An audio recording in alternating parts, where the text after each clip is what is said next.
La semaine dernière, à Partout dans le monde... Je voulais, quand j'étais petit, faire le métier de comédien, mais quand t'es petit, tu sais pas ce que ça veut dire vraiment. Non. Tu te dis, bon, ben, je veux être à la télé comme les gens que je vois. Puis Oui. au final, c'est pas ça. Non. Mais j'ai commencé à faire du théâtre. Je pense que c'était secondaire 5.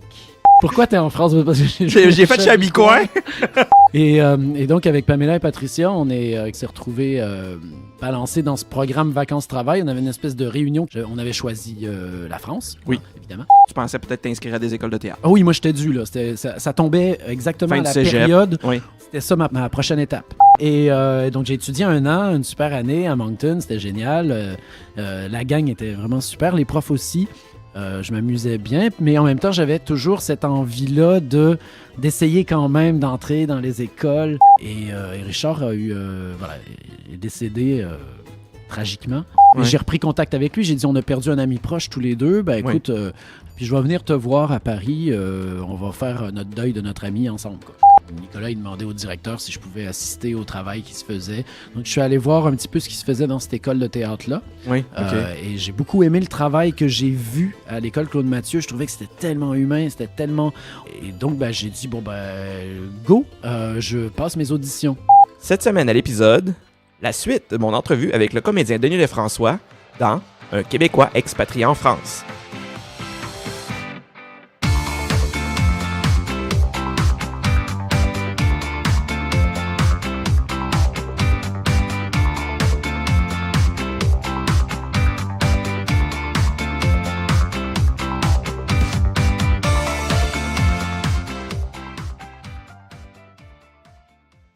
La semaine dernière, on faisait connaissance avec Denis, qui s'est expatrié en France en 1995 pour faire ses études en art dramatique et qui, par la force des choses, en est venu à s'installer et faire carrière à Paris. Il nous a expliqué ses débuts dans le métier de comédien et comment il en est venu à démarrer sa boîte de production. Et on s'était laissé sur cette question.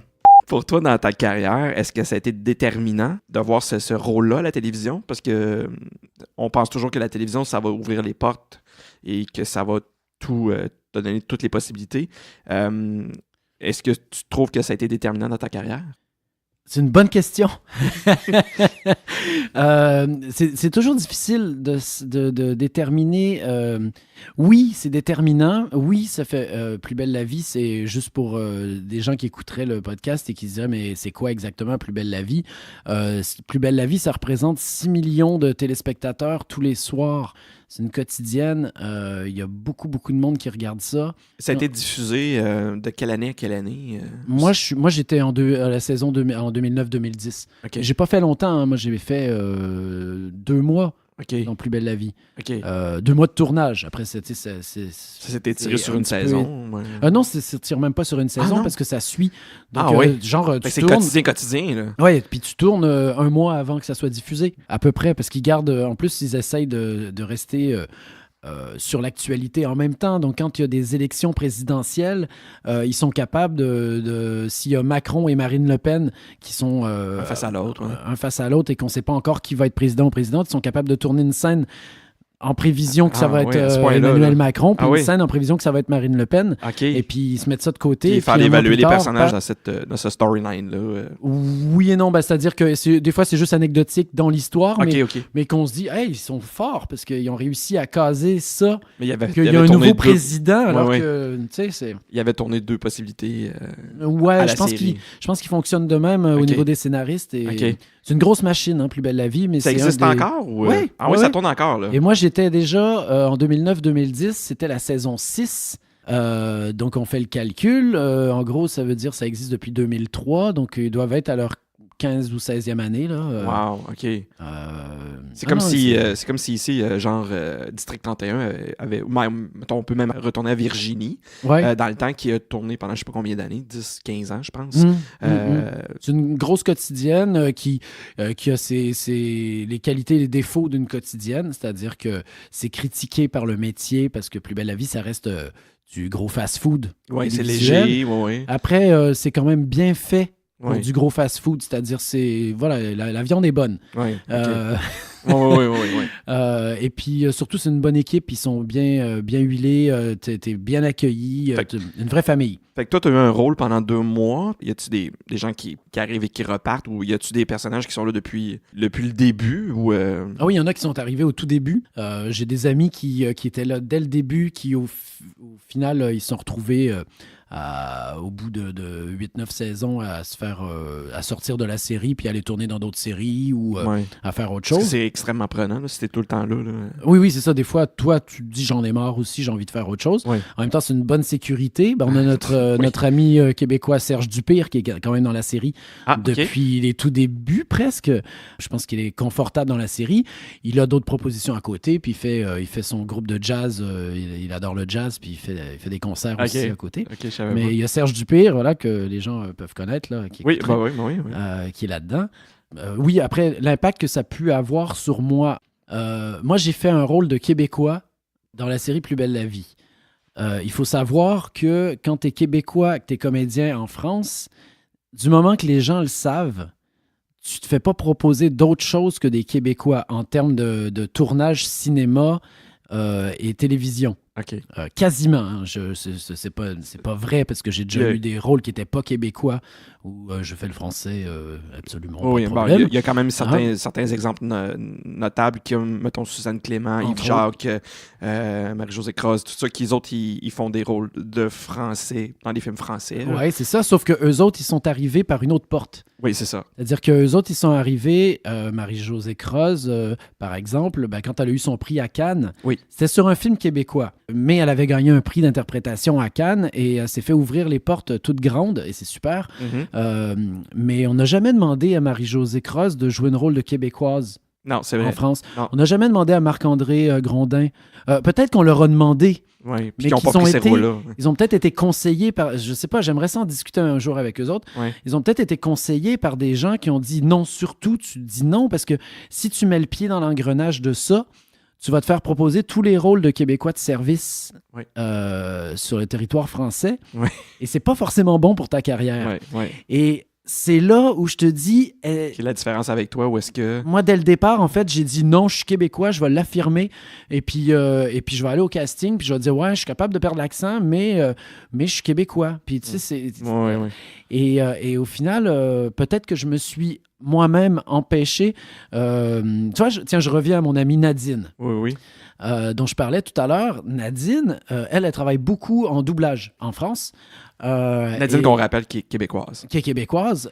Mais Nadine, elle a pas... Il y a plein de gens dans le métier à qui elle a gardé peut-être ce secret-là de ses origines québécoises. OK, fait qu'il pense qu'elle est française. Ben, c'est-à-dire que quand elle voit des gens, je veux dire, dans la vie de tous les jours, elle est québécoise, on sent qu'elle est québécoise, mais dans un rapport de travail... Elle n'a pas forcément dit à tout le monde. Je pense que là, c'est maintenant qu'elle est bien installée en doublage dans ce milieu-là. Je pense qu'elle a moins de... Tu vois, elle se lâche un peu plus parce que les gens la connaissent assez maintenant pour faire « OK, ben c'est bon ». Mais quand tu as des a priori, tu te dis « Ah ouais, mais en doublage en plus, on pourrait entendre ton accent québécois. » C'est pas quelqu'un qui est bien établi dans cette branche-là du métier. Ils vont pas nécessairement dire « Ah ben non, c'est peut-être pas la personne qu'il nous faut parce qu'elle est québécoise et qu'on veut vraiment avoir l'accent international. » C'est ça. On a des a priori justement par rapport aux origines ou à la façon de parler. Là. Et ma copine Nadine, je pense là-dessus, elle a bien joué parce que je pense que elle s'est imposée avant d'imposer ses origines. Tu vois ce que je veux dire? Oui. Et moi, j'ai peut-être un petit peu trop mis mes origines en avant. Mais bon, c'est comme ça. Dès le départ. Et maintenant, je suis victime de ça. C'est-à-dire, après, c'est super. Hein? Puis, mais là, cet automne, il y a un film qui est sorti en France sur les Jeux paralympiques à Sydney, où je faisais un handicapé de l'équipe. J'étais pas au courant de ça. De l'équipe de basketball canadienne en 2000 aux Jeux de Sydney. Et puis, j'ai une scène assez violente où je veux me battre avec un des joueurs de l'équipe de France. OK. Ça, c'est un film qui s'appelle Chacun pour tous. Très beau film de Vianney Lebasque, réalisateur français. Mais oui, je veux dire, là, par exemple, sur le film sur les Jeux paralympiques, je suis allé passer le casting. Ils cherchaient un Québécois. Qu'est-ce qu'ils font? Ils regardent la liste restreinte des comédiens québécois à Paris, et puis mon nom est dedans. Et puis de toute façon, si mon nom n'est pas dedans, il y a quelqu'un à un moment donné qui va leur dire « Hey, tu l'as pas sur ta liste, lui. » Et on va finir par m'appeler. Oui, nécessairement, parce qu'il n'y a pas comme... n'y a pas 300 personnes. Non. Et puis après, il y a une question d'âge. J'en connais quelques-uns des Québécois comédiens et Québécoises comédiennes à Paris. Ils n'ont pas tous le même âge. On n'a pas tous le même âge. Pas le même casting. Oui, c'est ça. C'est ça. Fait que si t'appelles, c'est pas parce qu'ils cherchent une fille. Là. Ils vont t'appeler parce qu'ils cherchent un gars québécois dans la quarantaine. Ou qui peut jouer 35. Oui, c'est ça. C'est un certain range, là, mais. Ouais, parce que là-dessus, j'ai un peu triché. Non, mais. Non, parce que Vianney Lebasque, pour son film Chacun pour tous, j'ai 45 ans. Hein. Oui. Il n'y a aucun athlète de 45 ans, je pense, même les Jeux paralympiques. Tu vois, peut-être, pas, mais en tout cas, faut vérifier. Ouais. Mais c'est juste ça dépend des sports, mais pas d'être au basket. Là. Ouais. Il cherchait vraiment un trentenaire. OK. Moi, je suis allé passer mon casting. Je sais que je fais plus jeune que mon âge. On me le dit tout le temps, il n'y a pas de problème. Oui. Mais je suis allé passer le casting et là, je me suis retrouvé devant la directrice de casting qui me donne une fiche puis il faut que je la remplisse. Il faut que tu mettes ton âge. Oui. Et là, j'avais 44 ans quand je suis allé passer le casting. Puis je me dis, je ne vais pas me mettre 44 ans sur la feuille. Fait que j'ai mis 34. OK. Puis après ça, c'est super. 34 ans, c'était l'âge idéal pour eux autres, pour le rôle du film. C'était super, quoi. Oui.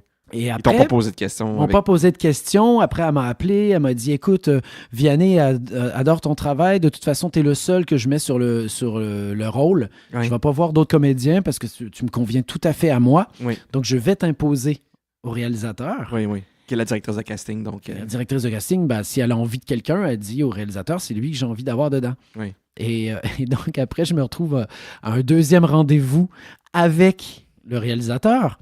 Puis là, il me dit, donc, Denis, parle-moi, ça fait combien d'années que tu es en France? Puis là, je me dis, bon, OK, c'est facile, j'ai enlevé 10, donc j'enlève 10 à toutes. Fait que là, j'étais obligé de... Tu sais, je réfléchissais, puis je me disais, mais à un moment donné, c'est pas logique. J'ai travaillé à la Comédie Française sur Le Marchand de Venise en 2002, je crois. Ça voudrait dire que si je m'enlève 10 ans, ça voudrait dire que je suis né en 1983... Au lieu de 73, ça veut dire que j'aurais... Tu sais, genre, à un moment donné, tu te dis, mais si tu regardes... Puis avant 2002, j'ai fait bien des affaires. Ouais. Donc, genre, le gars, il a commencé sa carrière à 12 ans. Tu vois, si tu...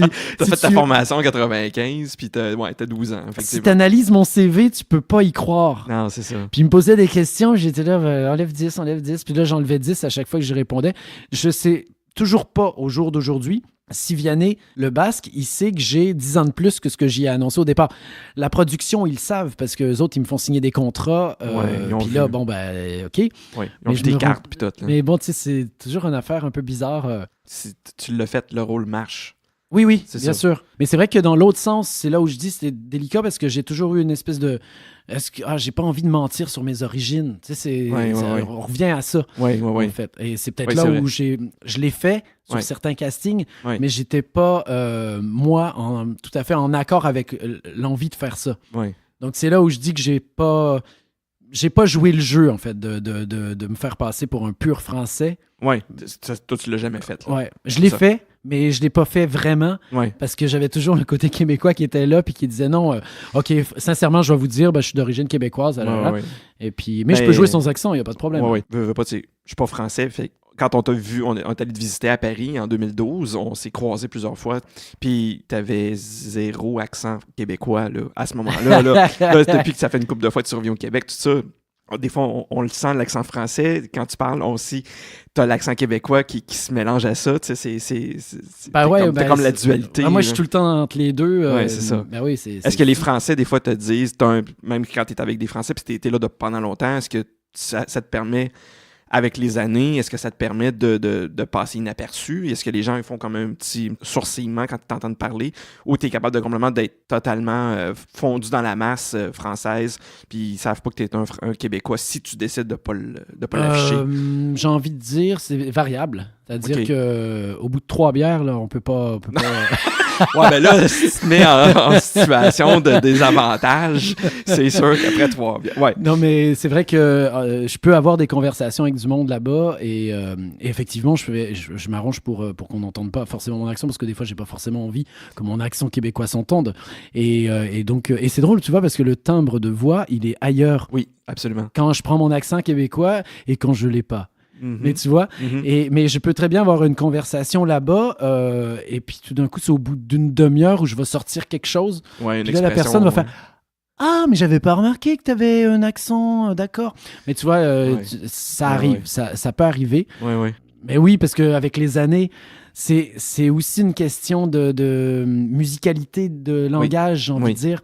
Oui. Puis d'expression, c'est sûr, parce que tu sais, à un moment donné, tu apprends à dire putain, ben tu dis putain, puis tu dis, ben, OK, ça fait partie de oui. des Puis là, expressions. tu sais, on m'avait raconté, notre amie commune, elle m'avait tout raconté un peu ta vie, tout ça. Pas tout quand même. Pas tout, non, pas okay. tout. Mais tu sais, j'en savais quand même des bons bouts, mais là, j'ai vraiment comme une très bonne base sur comment ça se passe, puis tout ça, puis comment tu vis ça là-bas. Si je te demandais, en étant installé en France, en étant installé à Paris, pour toi, comment ça se passe au niveau, tu sais, je veux dire, dans tes temps libres, la culture, les voyages, la vie parisienne, comment tu vis ça? Ben déjà, je vais parler des voyages, parce que c'est pas mal. Oui. Quand même. Quand même. Ben, l'avantage de Paris, c'est que c'est super bien situé. Oui. C'est-à-dire que j'ai eu la chance de voir pas mal de choses depuis toutes ces années là-bas, que ce soit un voyage touristique ou même pour le travail. Après, j'ai pas fait beaucoup, c'est-à-dire j'ai pas eu de tournée européenne sur des spectacles, mais j'ai eu des tournées genre la Guadeloupe, j'en parlais tantôt. Oui. C'est pas négligeable. L'île de la Réunion, où je suis allé 2 fois en tournée. Oui. Sur des gros... c'était génial. J'ai joué Poil de carotte à l'île de la Réunion. Mais je venais de jouer en Guadeloupe, L'Avare de Molière en 1999. Je prends l'avion, je rentre à Paris. J'ai 6 heures avant mon prochain vol. Juste le temps d'aller me faire décolorer les cheveux puis colorer les cheveux en orange là, pour faire Poil de carotte. Puis après, par ma maman française dont je parlais tout à l'heure. Et puis après ça, je sautais dans un autre avion puis je faisais 11 heures d'avion pour aller à l'île de la Réunion. Et puis, on se retrouvait dans les salles à l'île de la Réunion. On avait joué au théâtre Champfleury dans la ville de Saint-Denis, qui est la capitale. Oui. Puis, je sais plus, c'est une salle de 760 places. Pour moi, en 99, 760 places. J'ai fait plus grande salle aussi depuis. Mais 760 places, c'est déjà pas pire. Oui, c'est très appréciable. Et puis, on avait des éclairs sur scène. Non, mais c'était cool. Mais donc, Guadeloupe, Réunion, pour les tournées. Après, en tant que touriste, ben là... Dans les souvenirs que j'ai l'Égypte. On avait fait un super voyage sur le Nil, tu sais, les croisières sur le Nil. Là. Oui. C'était une période où ça commençait à être chaud en Égypte. Ils disaient de ne pas trop y aller. Oui. Mais donc, il y avait beaucoup de bateaux de croisière qui n'étaient pas opérationnels. Ben, il n'y avait pas autant de touristes qu'ils espéraient, parce qu'il y avait une chute du tourisme. Mais on a fait une super croisière sur le Nil.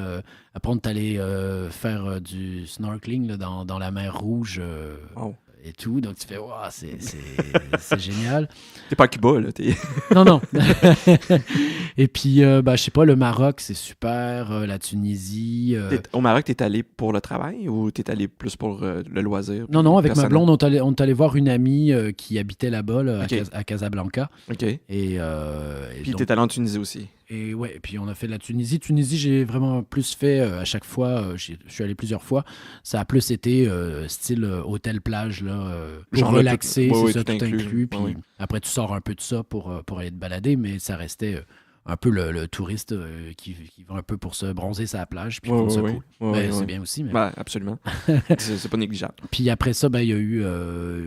la Belgique, quand même, parce qu'à Bruxelles, c'est une chouette ville. Je suis allé plusieurs fois à l'époque des bières du Nibrou aussi, parce que c'est quand même une des villes de bière. Quand même, donc j'y suis allé dans le cadre du travail. Dans le cadre du travail, mais on buvait quand même des bonnes bières belges. C'est dommage. On a fait un beau voyage à Bruges aussi, en amoureux. Et puis, il y a eu... on a fait Prague il y a 2 ans. Très beau souvenir. L'année dernière, j'étais à Florence. Dans le cadre du travail, je suis allé en Roumanie l'année dernière. Parce que on a joué un spectacle au Festival d'Avignon cet été. Oui. Et on va juste faire un tout petit aparté. Les gens qui sauraient pas, c'est quoi le Festival d'Avignon? C'est quoi le Festival d'Avignon? C'est le plus gros festival de théâtre au monde. Et après, il y a 2 festivals d'Avignon. C'est-à-dire, il y a le Festival In. Ah oui. Là, tu as tous les gros spectacles. Oui, les plus grosses productions. Donc après, tu as des spectacles internationaux. Je veux dire, quand Wajdi Mouawad il a ses spectacles au Festival d'Avignon, il est dans le In. Oui. Quand les Reines de Normand-Chorette a été créé, je crois que ça a été créé à l'occasion du IN, ou en tout cas, ça s'est joué dans le IN. Ça, c'est le festival IN. Donc ça, c'est les grosses subventions, c'est les grosses affaires. Oui. Puis à côté de ce festival-là, il s'est créé au fur et à mesure des années, mais là, ça fait... on remonte à longtemps derrière. Jean Villard, bon bref, tout ça. Il y a un mouvement qui s'est créé pour aussi aller vers une autre forme de spectacle, en tout cas avec moins de budget aussi et tout ça. Et un paquet de théâtres qui sont greffés autour du festival IN. Okay. Et le festival OFF a été créé. Et aujourd'hui, le festival OFF, c'est même presque indécent. On compte... Comment ça? mais parce qu'il y a trop de théâtres, il y a trop de spectacles. Donc les gens ne savent plus où donner de la tête et quoi aller voir. C'est vraiment une orgie de théâtre. Là. Ouais, fait que tu as des salles, il y a des gens qui vont perdre beaucoup d'argent sur le Festival d'Avignon parce que tu loues ton théâtre. Donc tu payes ton créneau horaire au théâtre, tu payes autour entre 10 et 20 000 euros pour la location de ton théâtre. On va dire autour de 10 000, mais ça dépend. 20 000, c'est les gros. C'est ceux qui coûtent un peu plus cher puis qui sont que je ne me paierai pas. Donc, on va dire 10 000. Oui, c'est parce que tu as maintenant à peu près 1400, 1500 spectacles dans le Festival OFF d'Avignon. En même temps, c'est-à-dire dans une journée, là, tu vas avoir 1500 spectacles qui vont se jouer. Ben voyons donc. Parce que les théâtres, c'est ça, c'est ce qu'on appelle les garages, c'est-à-dire que tu as le créneau de 9h30, puis après ça, il faut que ton spectacle ne dure pas trop longtemps, parce qu'à 10h45, il faut que tu aies fini, puis là, il y a 15 minutes pour démonter, 15 minutes pour monter pour le spectacle d'après, qui va commencer à 11h15, puis tu sais, ils font ça jusqu'à 11h30, minuit le soir. C'est un peu comme l'équivalent qu'on aurait ici, ça serait le Fringe. Je sais pas si tu as vu le Fringe à Montréal, là, mais il y a des festivals comme ça. Ouais, okay. Je pense que c'est le même principe que ça doit être dans ce le que même tu décris à Avignon. Mais j'en reviens pas de la quantité de spectacles que tu décris. Là, c'est fou. Il doit y avoir énormément, justement, ça doit être une affluence de gens. Je sais pas combien de temps ça dure, ce festival-là, mais... il dure 3 semaines. 21 jours. Mais maintenant, ils imposent une date de relâche pour chaque spectacle. Avant, on n'avait pas de relâche, c'est-à-dire qu'on jouait non-stop pendant 3 semaines, voire un peu plus. Oui. Dans un cadre où tu payes pour jouer. Oui, en plus. Où toi, tu sais, tu vas loin au théâtre, là, et puis ça va te coûter 20 000 euros, 25 000 euros de financement parce qu'il faut que tu loues un appartement. L'appartement, en général, tu payes quoi? 4 000 euros pour le mois pour avoir un appartement. Oui, ils sont pas fous. Hein, parce que, tu sais, les propriétaires, ils font hey, on va vous louer notre maison, notre appartement, puis on va faire du cash. Oui. Donc, il faut que tu comptes un budget pour une production avec pas trop de comédiens sur scène, entre 20 et 25 000 euros. Oui. Autour de là, minimum, quand c'est pas beaucoup plus. Oui. Et donc, chaque jour est important. C'est-à-dire chaque recette que tu vas faire. C'est ça. Donc, si tu fais 3 relâches, tu rates 3 jours où tu aurais peut-être pu aller chercher sur des salles, on va dire, d'une centaine de places. Admettons une salle d'une centaine de places, puis que tu fais les places à 18 euros. Mine de rien, si tu remplis ta salle, allez, on va dire que tout le monde ne paye pas 18 euros, qu'il y a des professionnels qui viennent. On va dire que tu fais 1 000 euros par représentation. Si tu fais sauter 3 représentations parce que tu as des relâches obligées, tu perds 3 000 euros. C'est peut-être les 3 000 euros qui te manquaient à la fin pour boucler ton budget. C'est là que ça passe ou ça casse. Là. Oui. Donc, bon, après, c'est problématique. C'est toujours bien pour certaines compagnies parce que c'est vraiment épuisant de jouer autant de jours consécutifs. Puis en même temps, pour les finances de la compagnie, c'est pas toujours évident. Puis, est-ce que c'est le fun de... Toi, tu vas-tu à tous les ans à Avignon ou... Non. J'ai fait plusieurs fois, parce que j'ai fait mon baptême en 97. Baptême d'Avignon, on est bien d'accord? Oui. En 98 et en 2000, je jouais Poil de carotte. Oui. C'est là où on a eu des belles tournées derrière avec Poil de carotte. Parce qu'à Avignon... Oui, c'est ça, c'est une belle vitrine. Ça te permet après ça de peut-être pouvoir amener ton spectacle ailleurs puis de le faire tourner. Oui, ça sert un peu à ça. C'est-à-dire, tu fais le Festival d'Avignon, en général, tu espères remplir ta salle et rentabiliser ton festival. Oui. Mais surtout, le plus important, c'est que tu espères attirer les programmateurs qui, eux autres, ils sont payés en général, c'est-à-dire, ils se font débloquer un budget par la mairie pour laquelle ils travaillent pour venir voir des spectacles pendant 1 semaine ou 3 jours en fonction des budgets. C'est ça. Et de voir un maximum de spectacles pour faire leur programmation culturelle dans la saison suivante. Oui. c'est ça. Donc, c'est le marché du théâtre, c'est Ouais, Avignon. c'est ça. C'est encore le cas, même si ça l'est moins qu'avant. Mais donc, Ouais. t'espères... C'est comme le gros centre d'achat, c'est comme le Costco du théâtre où est-ce que les gens vont, les programmateurs de salles de spectacle vont aller voir Ben oui. ce qu'il offre pour pouvoir programmer après ça. Puis eux autres, ils parlent entre eux. Oui. Ils se connaissent certains se connaissent entre eux, des programmateurs.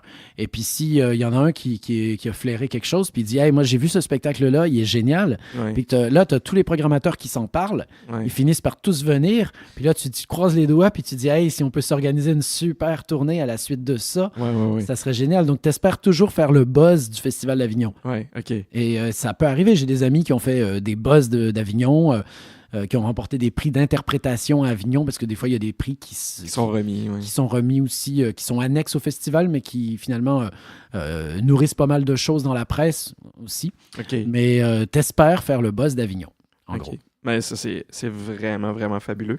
Puis bon, là, tu vis en France et tu viens au Québec pendant tes vacances, mais tu fais aussi tes vacances en Europe. Est-ce qu'il y a des endroits en particulier que tu apprécies? Y a des endroits que tu te dis, mon Dieu, ça, c'est vraiment mon endroit fétiche que j'aimerais aller en France, ou pas en France nécessairement, mais en Europe que tu aimes aller faire ou aller voir?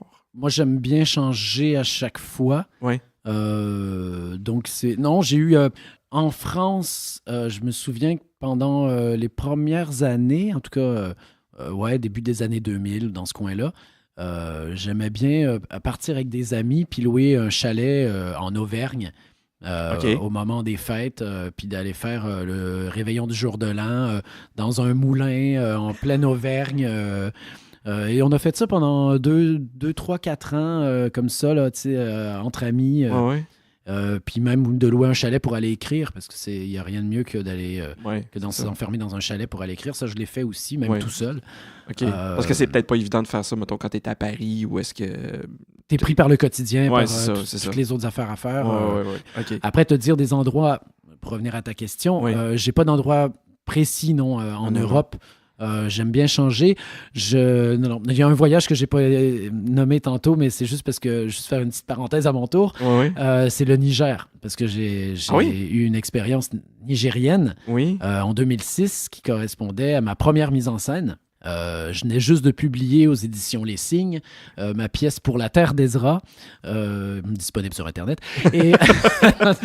On donnera tes coordonnées à la fin de l'épisode. Les gens pourront te googler et voir les choses que tu as fait et ce qui est disponible de toi. Ouais. Et j'ai entendu parler d'une structure, une jeune structure, des étudiants en métier du spectacle, en tout cas médiation culturelle et tout ça, qui voulaient organiser une tournée au Niger, mais ils cherchaient le projet. Donc, je leur ai envoyé mon texte et je leur ai soumis le projet que j'aille faire la mise en scène de ma pièce au Niger. OK. Et donc, je me suis retrouvé à partir au Niger avec une partie de comédiens français que j'avais embarqué avec moi, que je connaissais, et une partie de l'autre partie de mon équipe, si tu veux, qui était nigérienne et que je connaissais pas. Et donc, j'ai rassemblé tous ces gens-là et j'ai monté mon spectacle au Niger. Wow. Voilà. Et on est resté 2 mois. Quand même. Je me suis payé un voyage avant. Pour aller loin. Parce qu'on me dit, tu vas travailler avec la compagnie Espoir au Niger. C'est super, mais j'aimerais ça les connaître parce que si je les connais pas... Ah oui, mais c'est pas dans le budget. Ben, je dis, mais moi, je vais me le payer, mon voyage, parce que la moindre des choses, c'est que je rencontre les gens puis que je décide un petit peu avec qui j'ai envie de travailler dans la troupe. Donc là, j'ai rencontré des gens là-bas. J'ai passé une semaine, mais vraiment la semaine, parce que quand je suis parti 2 mois, on était sous couvert du gouvernement et tout ça. On était quand même dans des conditions qui n'étaient pas les mêmes. Et quand je suis venu passer une semaine, j'ai vraiment vécu dehors avec eux autres. La vie quotidienne. On était vraiment dans leur quotidien de la banlieue de Niamey. Donc, j'ai vraiment vu, dans cette semaine-là, j'ai ressenti toute la profondeur de leur culture en plus. Et donc, j'ai rencontré les comédiens, puis après, je suis revenu passer 2 mois et on a monté le spectacle au centre culturel de Niamey et de Zinder.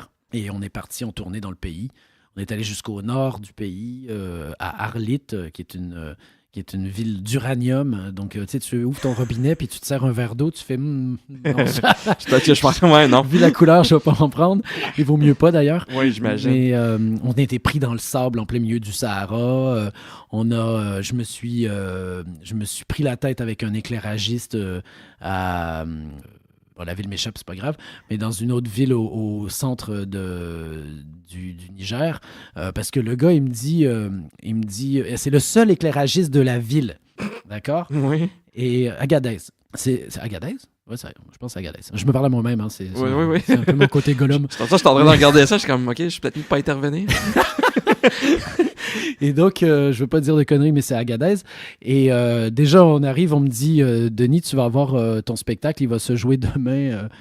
Non, nous, on vient. On dit, notre spectacle, il se joue demain à la salle des fêtes d'Agadez.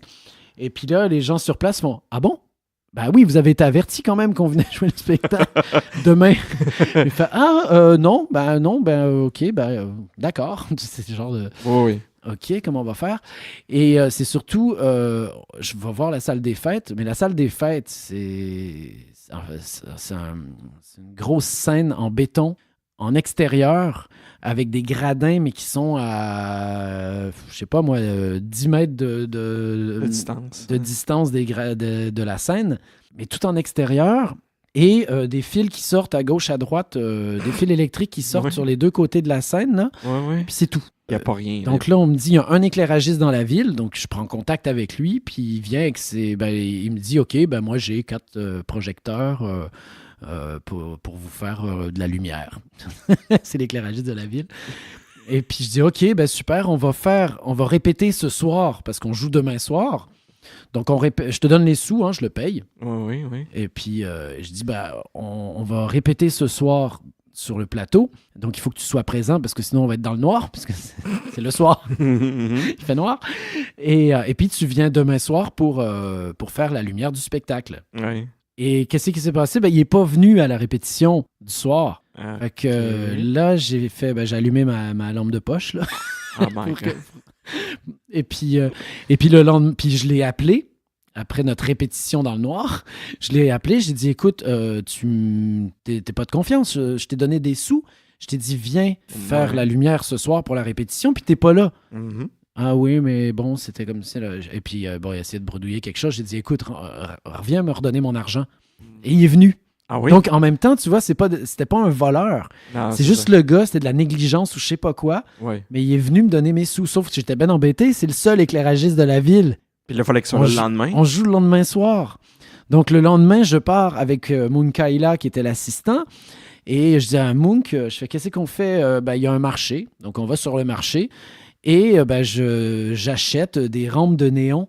Puis on a enlevé les trucs des fils électriques, là. Oui. Puis on a branché sur le bord, tu sais, les fils qui sortaient, là. On est allé brancher les rampes de néon. On a mis ça sur une multiprise avec un interrupteur. Et puis, je me suis assis pendant le spectacle. J'ai mis les gens tout autour de la scène pour le spectacle le soir. Puis moi, j'éclairais les comédiens en appuyant sur l'interrupteur. Ça faisait jit, jit, jit, jit. Ça allumait les rampes de néon. Et puis surtout, j'avais vraiment un spectacle où le narrateur, le conteur, faisait tout le temps noir. Il annonçait les noirs. OK. Et donc, moi, à chaque fois, j'appuyais sur Quand on dit annoncer les noirs, c'est juste que l'éclairage tombe. Là. C'est-à-dire, tu sais, dans le texte, il est écrit noir. Oui. Moi, je le faisais dire par le gars qui racontait l'histoire. Oui. Et donc, à chaque fois, il disait noir. Puis là, j'appuyais sur l'interrupteur, ça faisait un noir. Puis après, il y avait une autre scène qui suivait. Tu sais, tu fais le noir, puis tu rallumes. Sauf que tu rallumes et ça fait clic, clic, clic, clic. C'est des néons. Des néons qui n'allument pas automatiquement, on s'entend. Là. Mais c'était très drôle. Très drôle. Ouais, mais ça, c'est tout méchant. Donc ça, c'était l'anecdote du Niger. Mais où, voilà, juste pour dire, Niger, j'ai été reçu par le ministre de la Culture qui était trop content de venir saluer sur scène avec les comédiens après le spectacle à Niamey, alors qu'il n'avait pas du tout collaboré au spectacle. Mais, non, j'étais juste content de se montrer. Là, oui. C'était drôle. J'ai salué avec le ministre de la Culture du Niger. Écoute, c'est fou. C'est fou tout ton parcours, tes anecdotes. Juste avant de faire le questionnaire de l'épisode, que j'ai fait un questionnaire qui s'appelle le questionnaire Expat. J'ai une question qui est assez principale. Si tu avais un conseil à donner pour quelqu'un qui veut s'installer ou s'expatrier en France pour travailler, ça serait quoi ton conseil? Si on dit peu importe le domaine. Oui, peu importe le domaine. Un conseil, c'est compliqué parce que, en fait, c'est pas facile d'avoir des papiers, je pense, en France. Donc, le conseil, c'est débrouille-toi pour te trouver une job. Oui. Ça serait dans le fond de faire des démarches d'avance pour juste arriver là sur un cheveu sur la soupe puis dire « Hey, je m'en viens travailler ». Non, après, tu peux faire... C'est ce que tu as fait, mais bon, c'est comme... Ouais, mais j'ai eu de la chance, je suis tombé sur une structure. Mais après, le milieu artistique, c'est pas facile non plus, tu vois. Mais je pense que quelqu'un qui est dans un domaine bien précis, puis qui va faire un voyage touristique en France, puis tu t'es en tourisme, mais tu fais des démarches professionnelles en même temps, puis que tu rencontres une entreprise qui décide de t'engager, je pense que si l'entreprise te fait des papiers en disant « Nous, on veut cette personne-là tu reviens faire ton visa. » Tu fais le procédé que j'avais fait, c'est-à-dire tu reviens faire ton visa au Québec. Oui, c'est ça. Puis l'affaire est ketchup. Tu vois, Fait que dans le fond, le conseil, ça serait de prévoir les démarches d'avance. Oui. De s'informer, puis de dire, OK, bon, si je veux faire ça, ça va prendre ça, puis de faire ta recherche à l'avance pour pas perdre de temps ou comme justement arriver à des sans-issues où est-ce que c'est pas nécessairement la bonne chose qu'il fallait faire. Là. Oui, mais après, il n'y a rien de mieux que d'aller sur le terrain pour voir comment ça marche. Oui, exactement. Aussi. Fait que, tu sais, le conseil, je dirais que le vrai fond du conseil, c'est non, faut se faire des vacances, des vacances travail. Okay. Le programme, le PVT, le programme vacances-travail. Des vacances de démarchage. Oui, c'est ça. OK. Ben écoute, merci de toutes tes anecdotes, de tous tes conseils, de tout ce vécu-là que tu as livré avec une énorme générosité. J'ai un questionnaire, c'est le questionnaire Expat. En quelques mots, pour toi, ce serait quoi tes coups de cœur à Paris ou en France pour si tu avais le meilleur café? Y a-t-il un endroit que tu recommanderais? Quand tu dis café, tu dis pas bar. Non, c'est ça, un café, là. Pour prendre un café. Je sais que la culture du café n'est pas la même en France qu'ici, là, mais... Ouais, après, moi, c'est rare que je bois des cafés dans les cafés. OK. Contrairement ici, où est-ce que tout le monde fait ça? Là? Ouais, mais c'est vrai que moi... non, mais à Paris, les gens le font. Mais c'est juste que moi, je n'ai pas le réflexe de descendre en bas de chez nous pour aller boire un café. J'ai ma machine à café, je me fais mon café à la maison, puis... Okay. Tu vois, j'ai pas le réflexe d'aller chercher un café quelque part. Mais bon, moi, je vous conseille de venir en bas de chez nous, d'ailleurs. Le café Le Cerf, au métro Béraud, à Vincennes. Parce que c'est la ville de Vincennes qui est collée sur Paris. Oui. C'est juste à côté du bois de Vincennes. Oui. Fait que là, ce qui est bien, c'est que tu peux prendre ton petit café au café Le Cerf. Et tu sors du métro, t'es là. C'est le café Le Cerf, c'est génial. Et puis après ça, tu fais juste 5 minutes à pied, puis tu vas faire une balade dans le bois. OK, je pensais que t'allais dire, après ça, tu montes au deuxième, puis tu cognes à la porte, puis tu es chez nous. C'est un peu ça, d'ailleurs, je suis au deuxième. OK, bon, je voulais pas nécessairement le dire, mais peu importe. Bon, OK, on sait où est-ce que tu restes maintenant. Je peux le couper à la limite. Ouais, moi, je suis pas à côté du café Le Cerf, vous n'allez pas me trouver facilement. OK, pas nécessairement directement. OK, d'accord. Bon, mais très bon conseil. L'endroit le plus cool pour aller avec les copains à Paris ou en France ou peu importe. Ah oui, c'est super large, là. Tout d'un coup, ça prend une proportion. L'endroit le plus cool... Ouais, mettons on va se dire Paris, là. Tu dis, OK, j'ai des amis qui viennent, je les amène là. Ah oui, c'est-à-dire... je vais mélanger plein d'affaires. C'est-à-dire, ce qui est génial à Paris, quand il fait beau en été, c'est de se faire des apéros sur les quais. Ça rime en plus. Oui, les quais de la Seine. Ouais, genre les quais de la Seine ou même le canal Saint-Martin. Où il y a un canal aussi qui passe là. Oui. Mais il y a des beaux coins. Tu te fais un gros pique-nique à plusieurs. Mm-hmm. Tu t'amènes ta petite nappe, là. Tu t'amènes tes bonnes bouteilles de vin que tu es allé chercher chez mon ami Greg, qui est le caviste de Vincennes, qui est super. Et puis, et puis des bons fromages, de la bonne charcuterie, du pain. Important. Bien sûr. Et puis tu vas te poser sur le bord des quais de Seine. Et tu te fais une grosse soirée là à plusieurs. C'est génial. C'est parfait. Hein? Je te pose la question. Le meilleur brunch, est-ce que vous faites le brunch le dimanche? Pas trop. Non? Non. OK. J'ai déjà fait un brunch avec des amis c'était le fun, mais après, c'était du côté des Halles, au cœur de Paris. OK. Mais j'ai pas trop de références. Là. Je cours pas les brunchs parisiens. C'est pas ton truc. Non. C'est parfait. Ton endroit préféré pour présenter un spectacle? Dans les endroits que je connais... Parce que là, toi, tu présentes des spectacles, mais aussi ça pourrait être aussi pour aller voir un spectacle. Pour, mettons, les gens qui veulent visiter et voir des spectacles, pour toi, ça serait quoi un incontournable ou une référence? Il y a plusieurs endroits. En fait, des fois, ça va aussi avec le cadre autour. C'est-à-dire qu'il y a le théâtre du Rond-Point des Champs-Élysées, qui est un chouette lieu Parce que tu peux aussi manger sur place, tu peux boire un verre. Il y a toujours une bonne ambiance, tu rencontres les gens. Il y a plusieurs salles de spectacle à l'intérieur. Donc, c'est une espèce de melting pot de plein d'affaires. Et c'est vrai que c'est toujours plutôt agréable d'aller faire un tour au théâtre du Rond-Point des Champs-Élysées. Tu rencontres toujours du monde. Il y a en quelque plus. chose, il y a Puis tout le temps quelque chose que tu peux avoir, puis ouais. faire, puis voir. Puis il y a des lieux qui sont magiques comme ça, comme le Lucernaire, qui est un tout petit peu plus petit théâtre. Qu'est-ce que j'ai dit? Oui, Tout oui. petit peu plus petit Un théâtre. plus petit théâtre, oui, oui. C'est ça. Qui pareil, il y a une salle de restaurant en bas, il y a même un cinéma. Puis il y a 3 salles de spectacle. Puis c'est un lieu qui est chaleureux. Puis tu as plaisir à aller voir des spectacles au Lucernaire.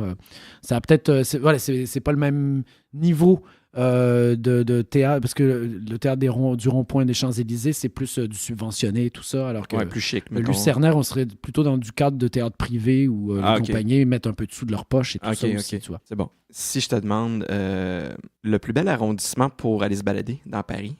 Ah, c'est compliqué aussi, hein. Mais ce qui est pas mal, moi j'aime bien le quartier latin parce que... Qui est situé dans quel arrondissement? Donc, dans le quartier latin, non, c'est pas vrai.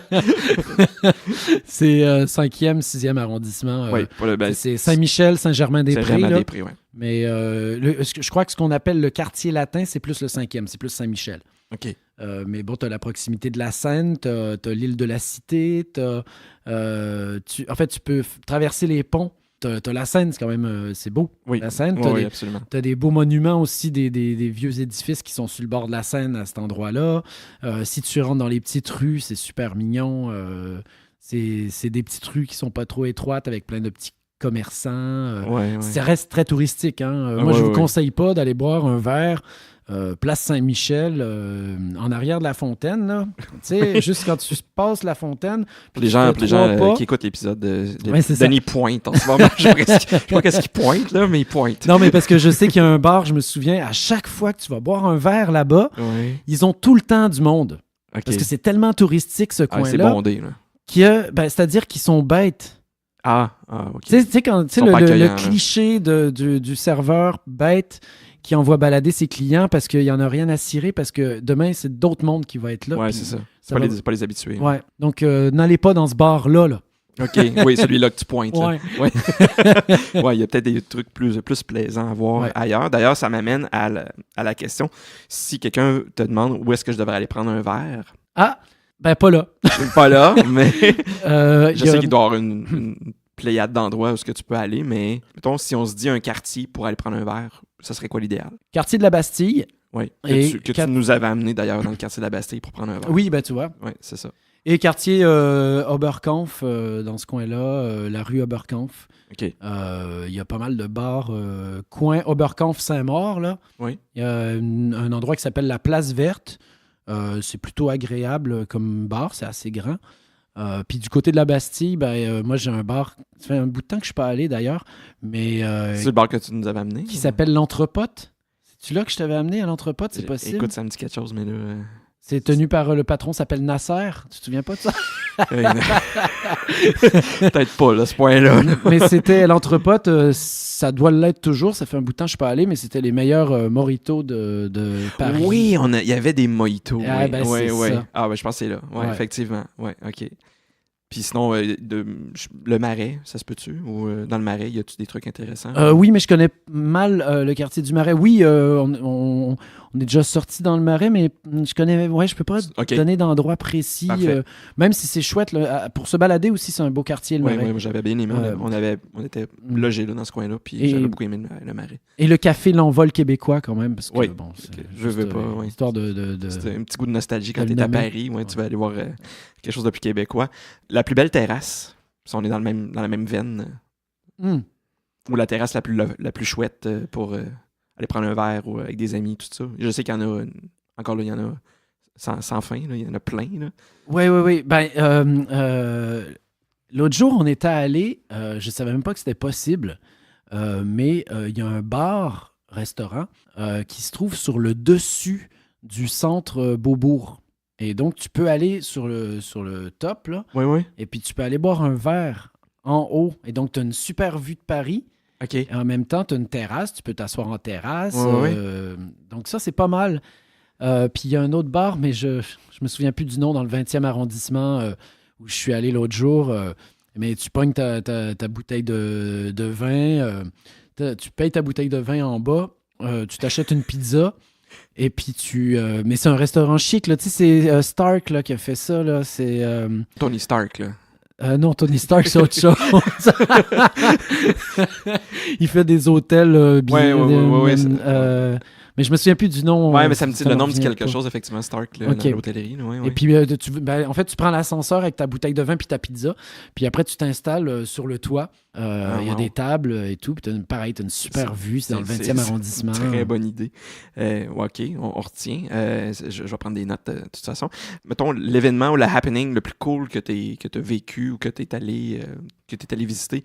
Ça peut être un festival, ça peut être une soirée, ça peut être... Ça peut être un festival. Ça peut être un festival, ça peut être une soirée en particulier, ça peut être, tu sais, je sais pas, moi, un 14 juillet en particulier ou une fête de village, ça peut être n'importe quoi, là. Disons que le 14 juillet, c'est toujours, c'est pas pire parce que c'est la fête de partout, hein, donc c'est un événement. Oui. Je l'ai pas toujours fêté, mais oui, genre au Festival d'Avignon, un 14 juillet, en plein milieu du festival où les gens sont là pour venir voir des spectacles, puis là, tout d'un coup, c'est la grosse fête, puis des feux d'artifice, puis c'est un moment assez fun à voir. Ouais. Okay. Et puis après, si on me dit un festival, je dirais, c'est un souvenir de 1992, parce que j'ai toujours pas fait à nouveau depuis 1992, c'est d'aller aux Francopholies de La Rochelle. Ah, ben oui. Moi, je m'étais payé le trip de partir une semaine au Franco de La Rochelle en 1992 parce que notre cher Jean Leloup était en concert de clôture avec Jacques Higelin et j'étais allé exprès passer une semaine juste pour le show de Leloup. Que tu capotes sur Leloup, d'ailleurs. Oui, ben ça, c'est... Toi, tu le sais, mais... Moi, je le sais, mais pour les auditeurs, maintenant, vous le savez, Denis adore Jean Leloup. C'était une très bonne suggestion. T'en as d'autres? Il pourrait en avoir plein. Là, mais oui, il pourrait en avoir plein de même, mais non, là, ça me vient pas. T'as bien ciblé à date, en tout cas. Oui, effectivement. Mais moi, j'avais pas pensé au Festival de La Rochelle. C'est une très bonne idée. C'est le fun parce que, en fait, t'es loin de Paris. C'est autre chose. T'es dépaysé. T'es au bord de la mer, donc tu peux aller à la plage la journée, tu peux aller voir des concerts.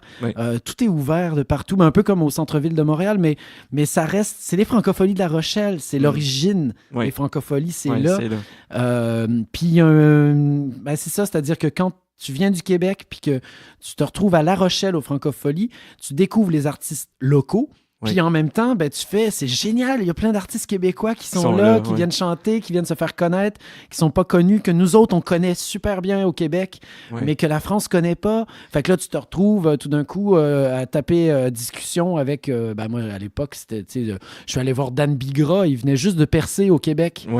Et j'étais dans la salle et j'avais des frissons sur les bras. Dan Bigra, ça venait juste d'éclore. Là. Et les Français connaissaient pas. Puis moi, j'étais dans la salle, j'avais mon drapeau du Québec dans les mains. Je suis allé voir French Bee là-bas, aux Francopholies de La Rochelle à l'époque. Tu te souviens de French Bee? Oui.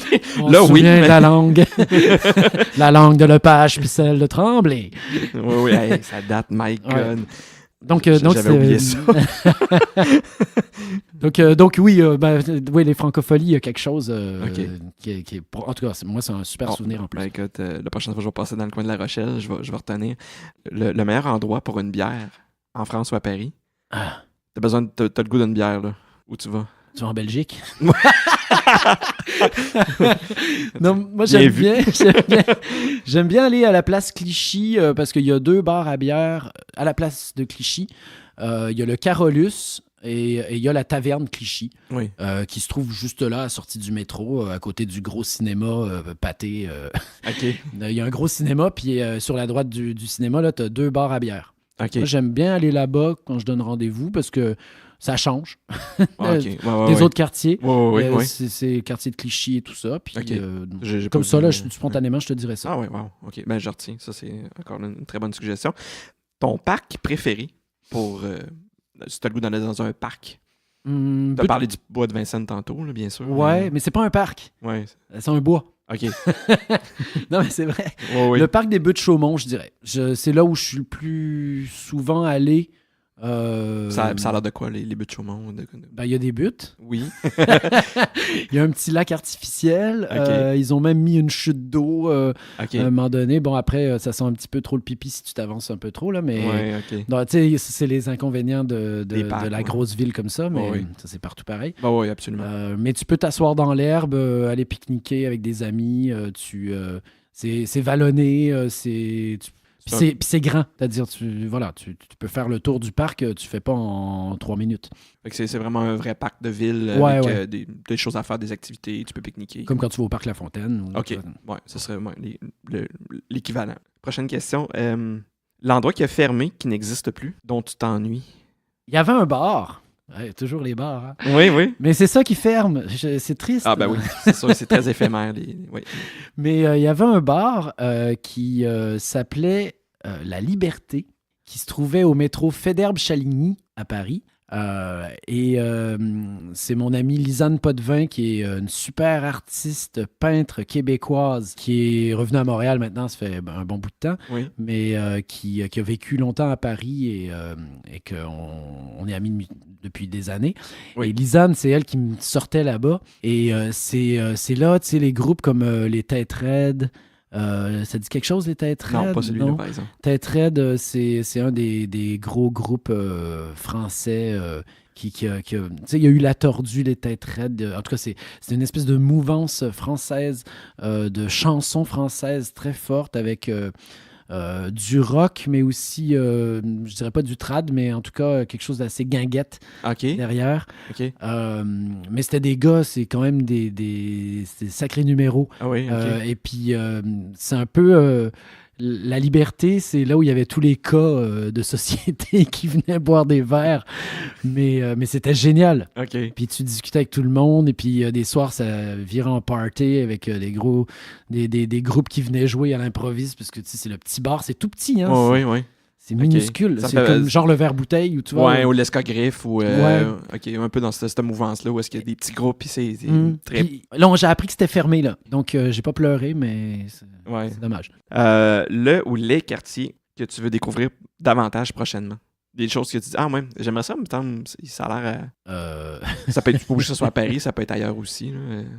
Un quartier quelque part dans le monde. Ah oui, un quartier quelque part dans le monde. Non, mais il faut que j'aille à Berlin. OK. Tu vois, j'habite, mine de rien, Paris, c'est pas loin de Berlin. Ouais. J'ai un cousin qui habite là-bas, mais on s'est vu à Montréal il y a quelques mois. Ouais. Mais ça fait quoi? Ça fait 15 ou 20 ans qu'il habite à Berlin. Et j'ai jamais visité mon cousin qui habite là, juste à côté. Ouais. Donc, il a fallu qu'il vienne à Montréal en même temps que moi pour qu'on se voit à Montréal. Ouais. Fait que là, on s'est dit que c'était l'occasion de se faire un voyage à Berlin la prochaine fois. Surtout qu'il paraît que Berlin, c'est très beau, qu'il y a plein de parcs, c'est très vert. Ouais, ça, c'est une ville que je vais visiter, que j'ai pas faite encore. OK, ben, tu vois, moi, c'est ma prochaine étape là, de visite proche, on va dire. Écoute, t'as répondu en passant, en faisant cette réponse-là, t'as répondu à 3 questions en même temps. Je suis fort! Ouais. Fait que là, on est rendu à la section Blitz.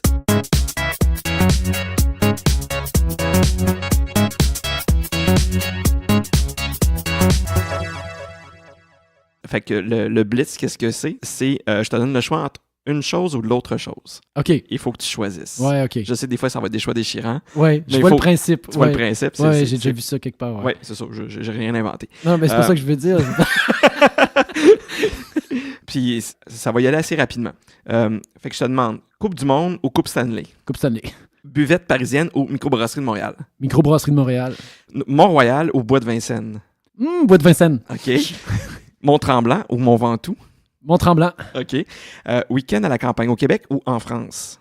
Au Québec. Oratoire Saint-Joseph ou Sacré-Cœur?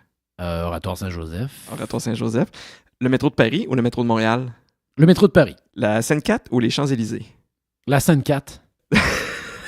Je suis crampé. J'ai un blitz pour tout le monde, mais ça, c'est un blitz juste pour toi. OK. C'est Ben, vraiment, je l'ai vois fait bien. juste pour toi. Je vois bien. Sortir dans le quartier latin de Montréal ou dans le quartier latin de Paris? Quartier latin de Paris. Parfait. Là, on revient au blitz traditionnel. Hôtel 5 étoiles ou auberge de jeunesse? 5 étoiles. Voyage planifié préparé ou improvisé? Improvisé. Camping sauvage ou hôtel de luxe? Camping sauvage. Bouffe de rue ou table d'hôte? Table d'hôte. Bouffe mexicaine ou indienne? Indienne. Thé ou café? Café. Centre-ville ou la campagne? Les deux. Les deux? OK. Se lever tôt ou veiller tard? Les deux. Les deux. Tu vois pas beaucoup, hein? Voyager seul ou en groupe? Les deux. Les deux. Exprès? Ah ben non, mais tu me donnes pas le choix. Moi, je préfère voyager à deux que seul ou en groupe. Fait que, avec ta copine, bref. Ouais. Tout inclus ou backpack? Tout inclus. Tout inclus. Le tour du monde pendant 1 an avec une tente et un sac à dos ou une année dans la même villa de rêve en Méditerranée? Eh ben, le tour du monde avec le sac à dos. Le tour du monde avec le sac à dos. Ouais. Saut en parachute ou plongée sous-marine? Plongée sous-marine. Plongée sous-marine. Moto ou Westphalia? Moto. Moto. Visiter un musée ou faire du shopping? Visiter un musée. Visiter un musée. Verre de vin ou pinte de bière? Verre de vin. Verre de vin. Ah. Coucher de soleil sur la plage ou au sommet d'une montagne? Sommet d'une montagne. On se loue une voiture ou on prend un train ou un autobus? Non, on se loue une voiture. Sur une voiture. Gros déjeuner copieux ou café croissant? Gros déjeuner copieux. Gros déjeuner copieux. Écoute, mais c'est tout, merci. Mais t'as vu que dans le Blitz, là, j'ai dit que je voulais aller dans un 5 étoiles, mais après ça, je préfère les voyages en pack-sac. Oui, mais c'est ça la dichotomie de la chose, Ouais, c'est que... c'est génial. Il n'y a pas de mauvaise réponse, mais tu sais, entre ça ou ça, c'est quoi tu préfères? Oui, ben oui. C'est ça. Ben, c'est qu'auberge de jeunesse, je dis, ben là, j'ai passé mon tour là, pour les auberges de jeunesse, fait que je veux bien 5 étoiles. Oui, Mais après ça, tu dis, ouais, mais je préfère quand même le pack-sac que le luxe de... Tu sais, c'est... Une villa, ouais. ouais, où est-ce que tu serais tout le temps pogné, ouais, c'est ça. C'est génial. Ouais. Écoute, merci encore une fois, Denis, de toute ta générosité, de toutes tes anecdotes. C'est vraiment super intéressant. C'est un épisode vraiment particulier aujourd'hui, mais c'est un épisode que je voulais vraiment faire parce que c'était tellement riche en connaissances, en vécu, en savoir et en expérience personnelle que pour moi, ça comptait beaucoup cet épisode-là. Fait que merci encore une fois de tout. Et je vais donner aux auditeurs la chance de pouvoir suivre ton travail autant sur les réseaux sociaux que sur si tu as une page web ou peu importe. Je voudrais tout mettre les informations sur le site du podcast et aussi sur iTunes, etc. Il y aura les gens pourront cliquer les liens pour te suivre, toi et ta compagnie et tous tes projets que tu comptes réaliser dans les prochaines années. OK, ben super. Ben, merci beaucoup, Nicolas. Merci beaucoup, Denis. À bientôt. À bientôt. Ciao. Ciao. Post-scriptum à l'épisode. La terrasse sur le toit dont Denis parlait, où on s'apporte une pizza et une bouteille, se nomme le Mama Shelter et c'est situé dans le 20e arrondissement de Paris. Voilà, c'est tout pour cet épisode. Revenez-nous la semaine prochaine alors qu'on va discuter de voyage de moto avec Luc. Ciao!